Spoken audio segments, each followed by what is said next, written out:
여보, 나 오늘 밴드 친구들이랑 전주로 맛집 탐방 가기로 했어.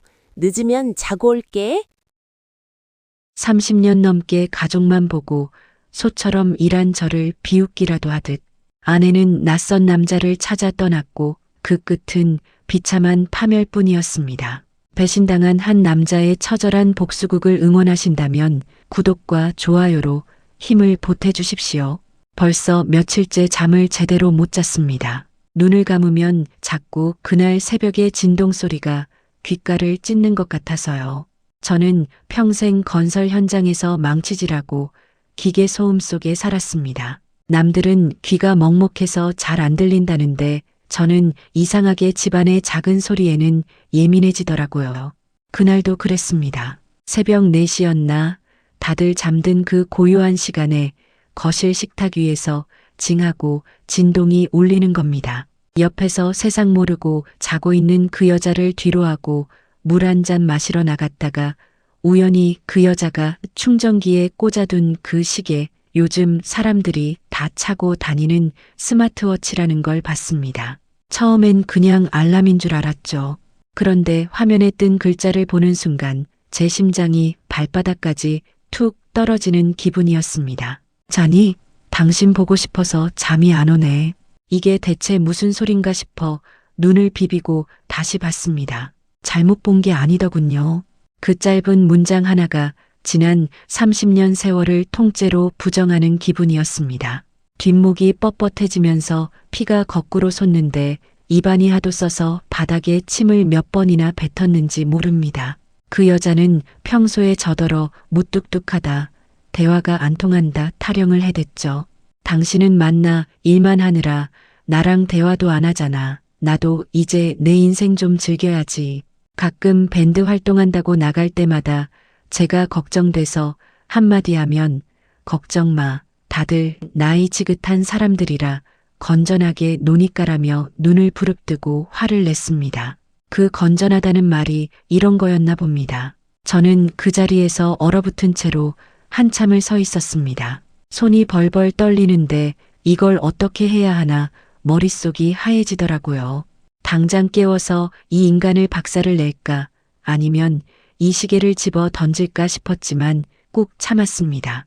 여기서 화를 내면 그 여자는 분명 발뺌을 할 거고 저는 증거도 없이 의처증 환자 취급만 받겠구나 싶더군요. 그래서 떨리는 손으로 제 휴대전화를 가져왔습니다. 그 화면을 하나하나 사진 찍는데 렌즈에 비친 제 얼굴이 그렇게 비참해 보일 수가 없었습니다. 평생 가족들 입에 들어가는 쌀값, 자식들 학비 대느라 손마디가 다 굵어지고 시커먼 굳은 살이 박인 제 손이 너무 가여웠습니다. 그 여자는 제 손이 거칠다고 같이 손잡는 것도 싫어했거든요. 그 시계에 뜬 메시지는 계속 늘어갔습니다. 당신 어제 입은 옷 너무 고왔어. 빨리 또 보고 싶다. 이런 역겨운 소리들을 읽고 있자니 속이 뒤집어져서 구역질이 났습니다. 하지만 저는 입술을 깨물며 참았습니다. 거실 구석에 앉아 그 여자가 깨기 전까지 숨을 죽이고 데이터를 제 전화기로 옮겼습니다. 기계 만지는 게 서툴러서 한참을 헤맸지만 그 순간만큼은 정신이 번쩍 들더라고요. 아침이 밝아오고 그 여자가 부스스 일어나 나오더니 평소처럼 제게 묻더군요. 잠 잘 잤어? 왜 벌써 일어났대? 그 가식적인 목소리를 듣는데 소름이 쫙 돋았습니다. 저는 아무렇지 않은 척 국을 떠먹으며 응, 현장 나갈 준비하느라고라고 대답했습니다. 이게 제 복수의 시작이었습니다. 그 여자는 자기가 완벽하게 저를 속이고 있다고 생각했겠지만 저는 이미 그 여자의 추악한 비밀을 제 주머니 속에 넣은 뒤였습니다. 이제부터가 진짜 시작인데 가슴속에 맺힌 응어리가 너무 커서 소주 없이는 도저히 견딜 수가 없네요. 그 여자가 다음 주에 또 밴드 봉사활동을 간다는데 그게 어디로 가는 길인지 저는 이미 다 알고 있습니다. 그 여자가 현관문을 나설 때 풍기던 그 진한 화장품 냄새가 아직도 코끝을 찌르는 것 같습니다.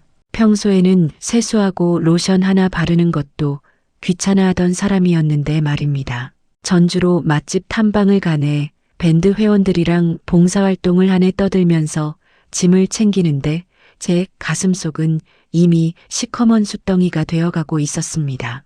여보, 당신은 라면만 먹지 말고 국 데워 먹어. 늦으면 자고 올게.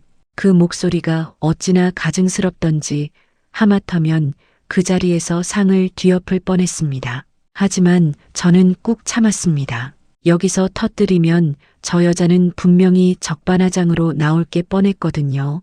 당신이 언제부터 나한테 그렇게 관심이 많았냐면서 의처증 아니냐고 저를 몰아세웠을 것이 분명합니다. 현관문이 닫히고 도어록 잠기는 소리가 철컥하고 들리는데 그 소리가 꼭 제 인생이 무너지는 소리처럼 들리더라고요.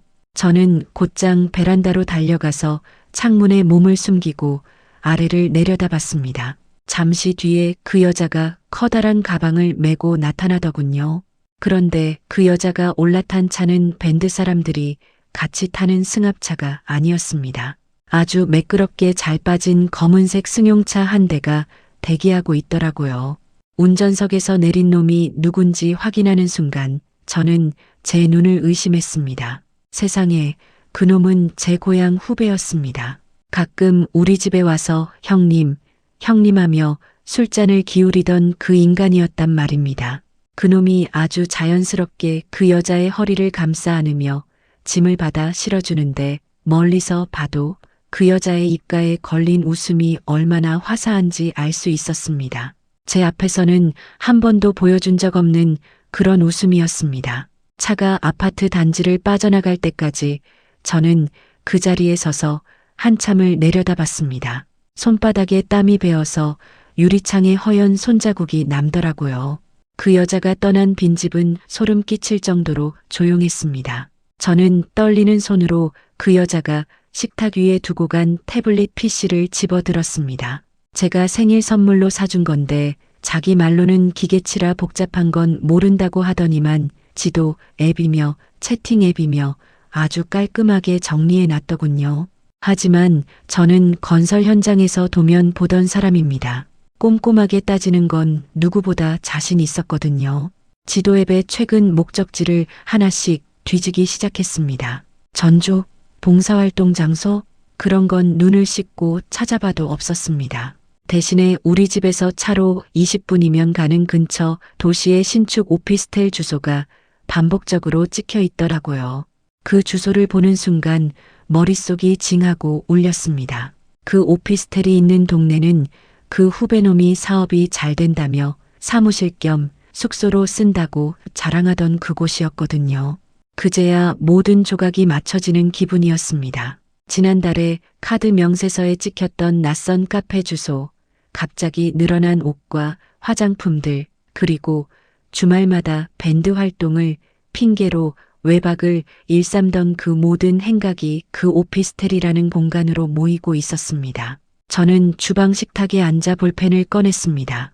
그리고 그 여자가 나간 시간, 그놈의 차 번호, 그리고 태블릿에 찍힌 이동 경로를 하나하나 수첩에 적기 시작했습니다. 손가락 마디가 부들부들 떨려서 글씨가 삐뚤빼뚤하게 써지는데 눈물이 자꾸 앞을 가려서 몇 번이나 소매로 눈가를 닦아냈는지 모릅니다. 30년입니다. 30년 동안 저는 저 여자와 아이들을 위해서 먼지 구덩이 속에서 망치질을 했습니다. 한여름 땡볕 아래서 어지러움을 참고 일했고 한겨울에는 손가락이 얼어 터지는 줄도 모르고 벽돌을 날랐습니다. 그렇게 번 돈으로 저 여자 명품 가방 사주고 자식들 뒷바라지하며 저는 시장통에서 5,000원짜리 국밥 한 그릇 먹는 것도 아까워하며 살았습니다. 그런데 돌아온 게 이런 거라니요. 제 고향 후배라는 놈이랑 놀아나면서 저를 바보 취급하고 있었다는 사실이 도저히 믿기지 않았습니다. 저는 그 길로 차키를 들고 일어났습니다. 직접 확인해야겠더라고요. 그 여자가 말한 전주 비빔밥이 아니라 그 칙칙한 오피스텔 복도에서 무슨 짓을 벌이고 있는지 내 눈으로 똑똑히 봐야 숨이 쉬어질 것 같았습니다. 운전대를 잡은 손에 힘이 너무 들어가서 손가락 관절이 하얗게 질렸습니다. 내비게이션에 그 오피스텔 주소를 입력하는데 자꾸 오타가 나서 몇 번이나 다시 쳤는지 모릅니다. 대로변을 지나 그놈의 숙소가 있는 골목으로 접어들 때쯤 제 가슴은 터질 것처럼 요동치고 있었습니다. 저 멀리 아까 봤던 그 검은색 승용차가 지하 주차장으로 들어가는 게 보이더군요. 저는 멀찍이 차를 세우고 그 입구를 노려봤습니다. 이제부터 제가 할 일은 화를 내는 게 아니라 저들이 빠져나가지 못할 확실한 덫을 놓는 것이었습니다. 변호사가 말하더군요. 감정적으로 대응하면 지는 거라고 철저하게 기록하고 증거를 모으라고 말입니다. 저는 주머니 속에 휴대전화를 꽉 쥐었습니다. 오늘 밤 저 안에서 일어날 일들이 제 30년 세월을 어떻게 난도질할지 상상조차 하기 싫었지만 저는 끝까지 지켜봐야만 했습니다. 어두운 주차장 입구로 그놈의 차가 완전히 사라지고 저는 시동을 끈 채 운전대를 잡고 가쁜 숨을 몰아쉬었습니다. 어두운 주차장 구석에서 시동을 끄고 앉아 있는데 차 안으로 스며드는 찬 공기가 꼭 제 살을 파고드는 칼날 같더라고요. 핸들을 잡은 손바닥은 축축하게 젖어 있고 가슴은 금방이라도 터질 듯이 쿵쾅거렸습니다. 저 안에서 그 여자와 그 인간이 무슨 짓을 하고 있을지 상상하는 것만으로도 눈앞이 아득해졌습니다.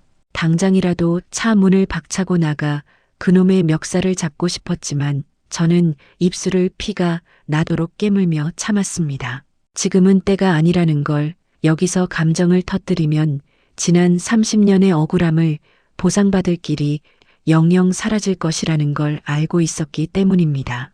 그렇게 며칠을 뜬 눈으로 지새우다가 저는 그놈에게 전화를 걸었습니다. 제 고향에서 나고 자라 형님, 형님하며 제 뒤를 졸졸 따르던 그 인간 말입니다. 전화를 받는 목소리는 어찌나 쾌활하고 싹싹하던지 그 목소리만 들으면 정말 세상에 둘도 없는 충직한 동생 같더라고요. 저는 아무렇지 않은 척 목소리를 가다듬고 말했습니다. 술이나 한잔하자고. 내 얼굴 본 지도 꽤 된 것 같다고 말이죠. 그놈은 기다렸다는 듯이 자기가 단골인 일식집이 있다며 저를 불러내더군요. 약속 장소에 나타난 그놈은 아주 번지르르한 정장을 차려입고 있었습니다. 제가 현장에서 묻혀온 시멘트 가루와 땀 냄새가 민망할 정도로 그놈에게서는 고급스러운 향수 냄새가 났습니다. 그 향수가 그 여자가 최근에 샀던 그 화장품 냄새와 묘하게 닮아 있다는 사실을 깨닫는 순간 제 심장이 다시 한번 덜컥 내려앉았습니다. 하지만 저는 짐짓 웃으며 그놈이 따라주는 술잔을 받았습니다. 형님, 요즘 형수님이 밴드 활동 너무 열심히 하셔서 보기 좋습니다. 제가 옆에서 잘 챙기고 있으니까 너무 걱정 마십시오. 그놈의 입에서 그 여자의 이야기가 나오는데 그 혓바닥을 확 뽑아버리고 싶은 충동이 일었습니다. 제 앞에서 저를 위하는 척하며 뒤로는 제 아내를 탐하고 있었다는 사실이, 그리고 그걸 지금 제 면전에서 자랑하듯 떠들고 있다는 것이 과연 사람의 탈을 쓰고 할 짓인가 싶더라고요. 저는 입안이 써서 안주도 없이 소주만 연거푸 들이켰습니다. 그래, 태호, 내가 옆에 있어서 든든하다. 우리 와이프가 성격이 좀 까탈스러운데 내가 받아주느라 고생이 많지? 제 말에 그놈은 손사래를 치며 아주 가관인 소리를 늘어놨습니다. 형수님처럼 고우시고 마음씨 따뜻한 분이 어디 있냐며 자기가 오히려 영광이라는 것이죠. 그 가식적인 웃음을 보고 있자니 배알이 뒤틀려 구역질이 올라왔습니다. 제 주머니 속에는 이미 그놈의 오피스텔로 들어가는 두 사람의 사진이 들어있는데 그놈은 제가 아무것도 모르는 바보인 줄 알고 계속해서 거짓말을 쌓아 올리고 있었습니다. 저는 그놈의 반응을 살피며 슬쩍 덫을 놓았습니다. 다음 주부터 큰 공사가 잡혀서 지방 현장에 내려가야 할 것 같다고 보름 정도는 집을 비울 것 같으니 우리 와이프 좀 잘 챙겨달라고 말입니다. 그 소리를 듣는 순간 그놈의 눈빛이 미세하게 흔들리는 것을 저는 놓치지 않았습니다. 입으로는 걱정하지 말라고 대답하면서도 녀석의 입가에는 감출 수 없는 희열이 번지고 있더라고요. 아마 속으로는 제가 없는 그 보름 동안 그 여자와 마음껏 낙원을 즐길 생각에 들떠 있었을 것입니다. 술자리가 길어질수록 그놈은 점점 더 대담해졌습니다. 형님은 평생 일만 하셨으니 이제 좀 쉬셔야 한다느니, 형수님도 이제는 대접받으며 사실 때가 되었다느니 하는 훈수까지 두더군요.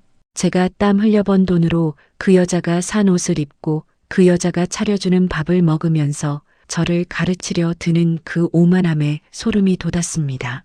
저는 취한 척 고개를 끄덕이며 그놈이 내뱉는 추악한 말들을 하나하나 가슴에 새겼습니다. 계산을 마치고 나오는 길에 그놈이 제 어깨를 두드리며 인사를 하더군요. 형님 조심히 들어가시라고, 형수님께는 자기가 잘 말씀드리겠다고 말입니다. 차에 올라타 멀어져가는 그놈의 뒷모습을 보며 저는 참았던 숨을 몰아쉬었습니다.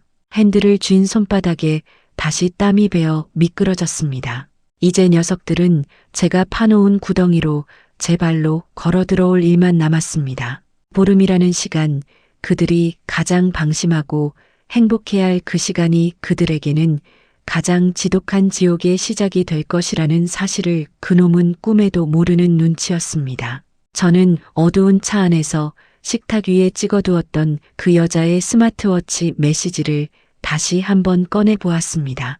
그 시계 화면 속에 떠있던 그 역겨운 대화들을 가슴에 묻고 집으로 돌아왔습니다. 현관문을 열자마자 그 여자가 저를 아주 빤히 쳐다보더군요. 평소에는 제가 들어오든 말든 TV 화면만 뚫어져라 보던 사람인데 그날은 유독 눈빛에 날이 서 있었습니다. 제가 며칠 동안 지방 공사를 핑계로 큰 가방을 꺼내놓고 평소답지 않게 휴대전화를 손에서 놓지 않으니 본인도 뭔가 캥기는 게 있었던 모양입니다. 저는 아무렇지 않은 척 신발을 벗고 들어서는데 그 여자가 갑자기 날카로운 목소리로 쏘아붙이더라고요. 당신 요새 나 미행해? 왜 자꾸 어디 가는지 묻는 건데 당신 그 의처증 그거 병이야, 병. 그 기가 막힌 소리를 듣는 순간 머릿속이 하얘지면서 헛웃음이 나왔습니다. 적반하장도 유분수지 30년 넘게 소처럼 일해서 먹여 살려놨더니 이제는 저를 정신병자 취급하며 몰아세우더라고요. 제가 정말로 의심해서 묻는 게 아니라 본인이 저지른 짓이 있으니 제 일상적인 시선 하나하나가 본인의 목을 조르는 칼날처럼 느껴졌을 겁니다. 제가 무슨 말을 하기도 전에 그 여자는 기다렸다는 듯이 가스라이팅을 쏟아냈습니다. 걱정 같은 소리 안에 당신은 평생 돈만 알았지 내 마음 한 번이라도 알아준 적 있어? 나도 사람이야. 나도 사랑받고 싶고 대화하고 싶다고. 당신처럼 무뚝뚝한 인간이랑 사느라 내 인생이 얼마나 망가졌는지 당신이 알기나 해? 그놈의 사랑 타령. 그 후배놈이랑 오피스텔을 드나들며 하는 짓거리가 사랑이라니 정말이지 구역질이 나서 견딜 수가 없었습니다. 제가 현장에서 시멘트 가루 마시고 무릎 연골이 다 달아가며 번 돈으로 그놈이랑 맛집 다니고 좋은 옷에 입으면서 제 마음이 어떤지는 단 한 번도 물어보지 않았으면서 말이죠. 저는 그 여자의 공격에 동요하지 않으려 입술을 꽉 깨물었습니다. 여기서 제가 같이 소리를 지르면 그 여자는 더 기세등등해져서 저를 미친 사람으로 몰아갈 것이 뻔했거든요. 저는 최대한 가라앉은 목소리로 대답했습니다. 의심이라니 당신이 요즘 밴드 활동하느라 너무 피곤해 보여서 건강 걱정돼서 그런 거라고 말입니다. 그 여자가 씩씩거리며 방으로 들어가 문을 쾅 닫은 뒤 저는 조용히 외투를 챙겨 밖으로 나왔습니다. 밤 공기가 차갑게 뺨을 때리는데 그제야 숨이 좀 쉬어지더군요.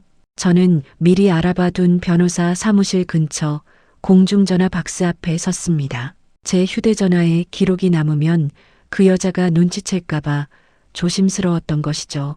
변호사는 신신당부하더군요.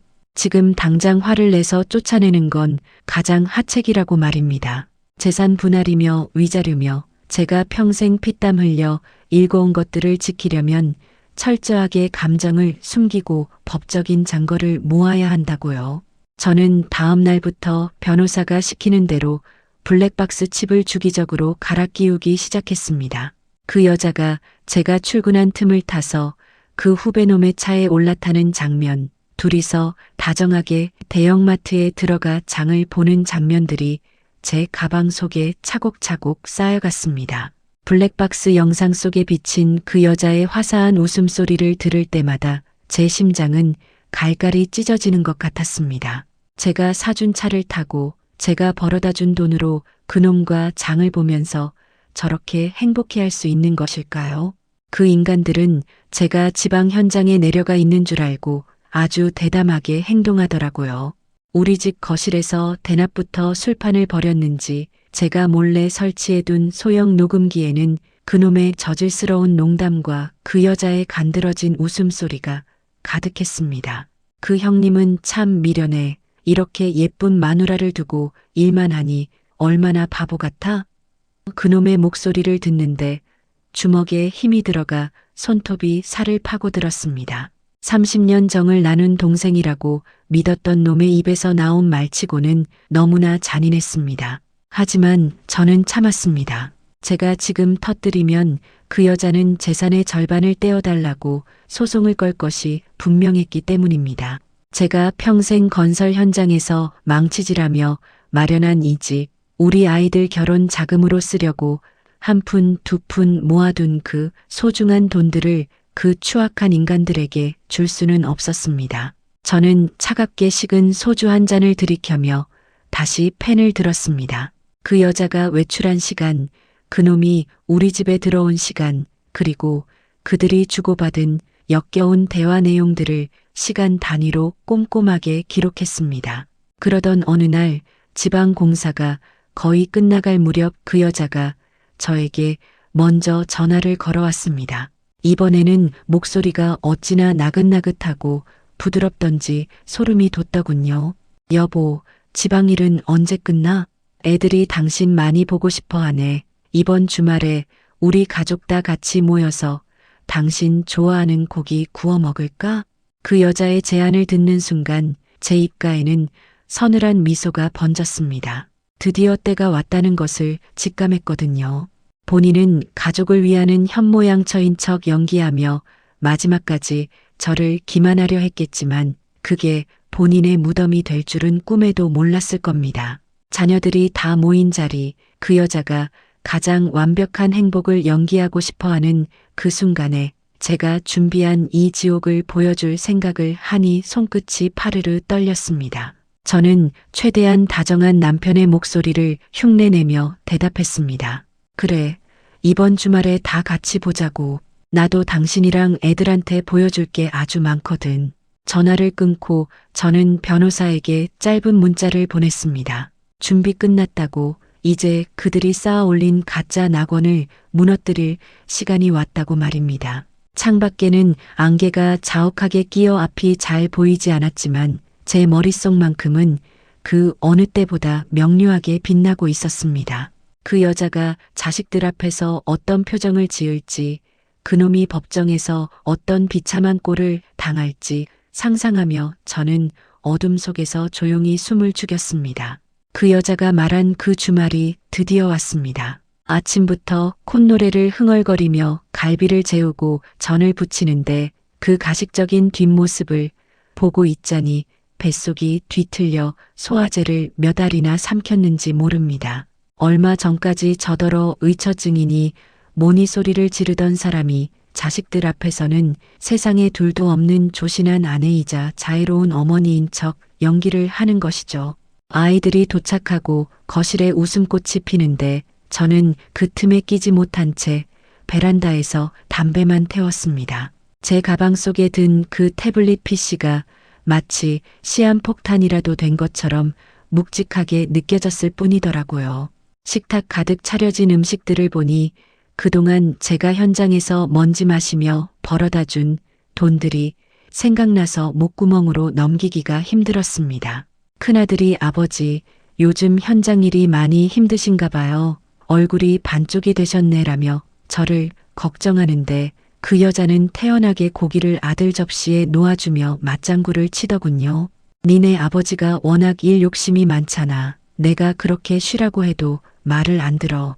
그 뻔뻔한 혓바닥을 보고 있자니 더 이상은 못 참겠다 싶었습니다. 저는 젓가락을 내려놓고 방에서 그 태블릿 PC를 가져와 식탁 한가운데에 내려놓았습니다. 아이들이 영문을 몰라 저를 쳐다보고 그 여자의 눈동자가 가늘게 떨리는 것이 보였습니다. 저는 떨리는 손으로 화면을 켰습니다. 그 안에는 그놈의 오피스텔 주차장에서 그 여자가 그놈의 허리를 감싸 안고 환하게 웃는 사진, 대형마트에서 서로 입에 음식을 넣어주며 장을 보는 영상들이 가득했습니다. 그리고 제가 거실에 몰래 숨겨두었던 녹음기 속의 대화들도 흘러나왔습니다. 그 형님은 참 미련해. 이렇게 예쁜 마누라를 두고 일만 하니 얼마나 바보 같아? 그놈의 비열한 웃음소리가 식탁 위를 덮치자 그 화기애애하던 공기가 순식간에 얼음장처럼 굳어버리더라고요. 그 여자의 얼굴은 순식간에 흑빛으로 변했습니다. 이게 뭐야? 당신 미쳤어? 왜 애들까지 있는 자리에서 이런 추잡한 사진을 뿌려? 라며 비명을 지르는데 그 목소리가 예전의 그 당당함은 온데간데 없고 공포에 질려 바들바들 떨리고 있었습니다. 저는 차분하게 대답했습니다. 추잡한 건 내 손에 든 사진이 아니라 내 후배놈이랑 노란한 당신 인생이라고 말입니다. 아이들은 충격에 빠져 한동안 아무 말도 못하더군요. 딸아이는 손으로 입을 막고 눈물을 흘리고 아들은 주먹을 꽉 쥔 채 고개를 숙이고만 있었습니다. 그 여자는 갑자기 바닥으로 내려와 제 무릎을 잡고 빌기 시작했습니다. 여보, 내가 잘못했어. 태호 씨가 먼저 유혹한 거야. 제발 한 번만 용서해줘. 방금까지 저를 미친 사람 취급하며 기세를 올리던 모습은 어디 가고 자식들 앞에서 무너져 내리는 그 꼴이 참으로 가련하고도 역겨웠습니다. 하지만 저는 그 여자의 손을 차갑게 뿌리쳤습니다. 변호사가 말하더군요. 이런 인간들에게는 용서가 아니라 법의 심판이 필요하다고요. 저는 이미 이혼 서류와 상간남 소송 서류를 모두 준비해둔 상태였습니다. 딸아이가 자리에서 일어나며 그 여자를 쳐다보는데 그 눈빛이 그렇게 서늘할 수가 없었습니다. 엄마, 어떻게 이럴 수가 있어? 아빠가 우리 위해서 어떻게 살았는지 엄마가 제일 잘 알잖아. 아들도 말없이 외투를 챙겨들고 현관으로 향하더군요. 그 여자가 울부짖으며 아들의 바짓가랑이를 붙잡았지만 아들은 뒤도 돌아보지 않고 문을 열고 나갔을 뿐이더라고요. 텅 빈 거실에는 그 여자의 통곡 소리와 태블릿에서 흘러나오는 그놈의 역겨운 웃음소리만 기괴하게 울려 퍼졌습니다. 저는 식탁 위에 놓인 소주병을 들어 잔도 없이 입에 털어 넣었습니다. 30년이라는 긴 세월이 고작 이 몇 장의 사진과 녹음 파일로 무너져 내렸다는 사실이 참으로 허망할 뿐이더라고요. 무릎을 꿇고 빌던 그 여자가 이번에는 저를 도끼 어린 눈으로 쳐다보며 소리를 질렀습니다. 당신 뜻대로 될 줄 알아? 내가 이 집 절반은 받아낼 테니까 두고 봐. 그 여자는 아직도 상황 파악이 안 되는 모양이었습니다. 유책 배우자에게 법이 얼마나 냉혹한지, 그리고 제가 그놈의 사회적 지위와 경제적 목줄을 어떻게 조여놨는지 말입니다. 저는 자리에서 일어나 조용히 현관으로 향했습니다. 뒤에서 들려오는 그 여자의 비명 섞인 욕설을 뒤로하고 밖으로 나오니 밤 공기가 무척이나 차갑게 느껴졌을 뿐이더라고요. 주머니 속에 휴대전화 진동이 울렸습니다. 변호사의 문자 메시지더군요. 상간남 사업장 압류 절차 시작했습니다. 저는 그 문자를 빤히 쳐다보며 어두운 복도를 걸어갔습니다. 복도를 걸어 내려오는데 다리가 후들거려서 몇 번이나 벽을 짚었는지 모릅니다. 아까 그 여자의 비명소리가 귓가에 쟁쟁하게 울리는데 복수했다는 통쾌함보다는 가슴 한구석이 텅 빈 것처럼 시리고 아프더라고요. 주머니 속에서 진동하는 휴대전화를 꺼내 변호사의 문자를 다시 읽었습니다. 상간남 그 인간의 사업장에 압류가 들어갔다는 소식이었습니다. 평생 고향 후배라고 믿고 술잔을 기울였던 그놈이 제 가정뿐만 아니라 제 피땀 어린 돈까지 우습게 여긴 대가였습니다. 재판은 생각보다 길고 지루했습니다. 그 여자는 법정에서도 끝까지 뻔뻔하더군요. 자기가 외도한 건 인정하면서도 그게 다 제 무관심 때문이라고 30년 동안 자기는 집안일만 하며 감옥 같은 생활을 했다고 울먹이며 떠들었습니다. 하지만 법은 그 여자의 눈물보다 제가 꼼꼼하게 적어내려간 일지와 블랙박스 영상, 그리고 그놈의 오피스텔을 드나들던 그 확실한 기록들을 믿어주었습니다. 재산 분할에서도 그 여자의 유책 사유가 크게 작용했고, 제가 평생 현장에서 굴러가며 마련한 이 집과 자식들 결혼 자금은 무사히 지켜낼 수 있었습니다. 그놈은 더 처참하게 무너졌습니다. 상간남 소송에서 거액의 위자료 판결이 나왔고, 그 소문이 고향 마을과 사업체에 쫙 퍼지면서 신용이 바닥을 쳤더라고요. 거래처들이 하나둘 등을 돌리고 은행 대출금 독촉에 시달리더니 결국 그놈이 자랑하던 그 번듯한 오피스텔이며 수입차며 다 경매로 넘어가고 말았습니다. 돈이 없어지니 그들의 그 뜨거웠던 사랑이라는 것도 참으로 허무하게 식어버리더군요. 어느 날 밤 모르는 번호로 전화가 한 통 왔습니다. 받자마자 그 여자의 쉰 목소리가 들리는데 소름이 쫙 끼쳤습니다. 그놈에게 버림받았다며 가진 돈도 다 떨어지고 갈 곳이 없다며 한 번만 살려달라고 울며 불며 매달리더라고요. 고향 후배라는 그놈이 사업 망하고 위자료 낼 돈이 없으니 그 여자에게 화풀이를 하고 결국에는 연락처까지 바꾸고 잠적해버렸다는 것이죠. 제가 없는 보름 동안 낙원을 꿈꿨을 그 두 인간의 끝은 서로를 원망하며 뜯어먹는 아비규환 뿐이었습니다. 여보, 내가 다 잘못했어. 내가 잠시 미쳤었나 봐. 애들도 내 전화를 안 받아. 당신이 애들한테 말 좀 잘해줘. 제발. 그 여자의 애걸복걸하는 소리를 들으며 저는 아무 말 없이 전화를 끊어버렸습니다. 그리고 그 번호를 수신 차단했습니다. 이미 끝난 인연입니다. 30년 정을 끊어내는 것은 건설 현장의 철근을 자르는 것보다 더 고통스러웠지만 그만큼이나 단호해야만 했습니다. 아이들도 엄마를 용서하지 않았습니다. 결혼을 앞둔 딸아이는 엄마 같은 사람은 내 결혼식에 올 자격이 없다며 연락을 끊었고 아들은 아예 거처를 옮겨버렸더라고요. 얼마 전 지방 현장으로 내려가던 길에 어느 한적한 국도변 기사식당에 들렀습니다. 그런데 그곳에서 낯익은 뒷모습을 봤습니다. 머리는 부스스하고 옷차림은 남루한 한 여자가 산더미처럼 쌓인 그릇들을 닦으며 식당 아주머니에게 타박을 듣고 있더라고요.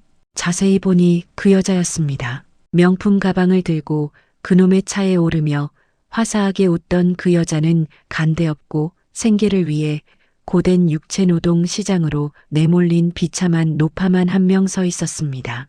그 여자가 뒤를 돌아 저와 눈이 마주친 순간 그 여자의 손에 들려있던 접시가 바닥으로 떨어지며 요란한 소리를 냈습니다. 당황해서 어쩔 줄 몰라 하며 바닥을 기어 파편을 줍는 그 여자의 모습을 보는데 마음이 후련하기는커녕 참으로 씁쓸한 기분만 들었습니다. 저는 밥도 먹지 않고 그대로 식당을 나왔습니다. 차에 올라타 시동을 거는데 핸들을 잡은 손이 가볍게 떨리더군요. 이제 제 인생에 그 여자는 없습니다. 법적으로도 마음속으로도 완벽하게 타인이 되었습니다. 하지만 30년 세월이 남긴 상처는 쉽게 아물지 않을 것 같습니다. 오늘도 저는 소주 한 병을 비우며 이 긴 이야기를 마무리하려 합니다. 배신당한 한 남자의 처절한 복수가 끝났다고들 하지만 제 가슴 속에는 여전히 건조하고 차가운 지옥이 남아 있는 것 같습니다. 여러분, 사람 믿는 게 세상에서 제일 어렵고 무서운 일이라는 걸 저는 이제야 알았습니다. 이제 저는 다시 망치를 들고 현장으로 나갑니다. 무너진 제 인생을 다시 세우기 위해 오직 저 자신만을 위해 땀 흘리며 살아가려 합니다.